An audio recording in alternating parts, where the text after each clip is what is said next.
श्री कृष्ण का नाम लड्डू गोपाल कैसे पड़ा? भगवान श्री कृष्ण के कई नाम हैं, श्याम, मोहन, बंसीधर, कान्हा और न जाने कितने, लेकिन इनमें से एक प्रसिद्ध नाम है लड्डू गोपाल।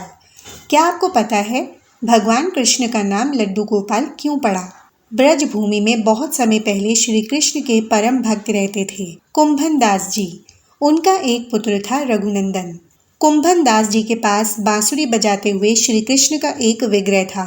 वे हर समय प्रभु भक्ति में लीन रहते और पूरे नियम से श्री कृष्ण की सेवा करते।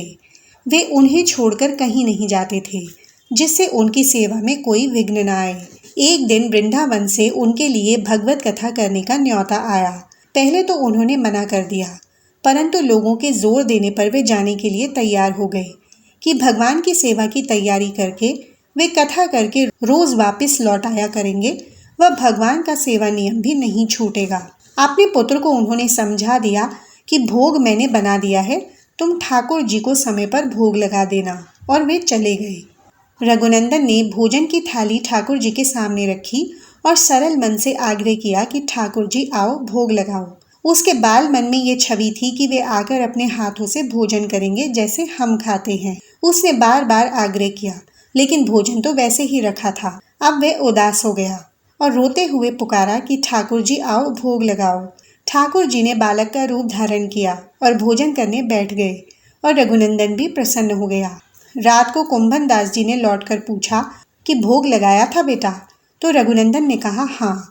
उन्होंने प्रसाद मांगा तो पुत्र ने कहा कि ठाकुर जी ने सारा भोजन खा लिया। उन्होंने सोचा बच्चे को भूख लगी होगी तो उसने खुद ही खा लिया होगा। अब तो ये रोज का नियम हो गया कि कुंभन दास जी भोजन की थाली लगाकर जाते और रघुनंदन ठाकुर जी को भोग लगाते। जब प्रसाद मांगते तो एक ही जवाब मिलता कि सारा भोजन उन्होंने खा लिया। कुंभन दास जी को अब लगने लगा कि पुत्र झूठ बोलने लगा है, लेकिन क्यों? उन्होंने उस दिन लड्डू बनाकर थाली में सजा दिए और छुपकर देखने लगे कि बच्चा क्या करता है।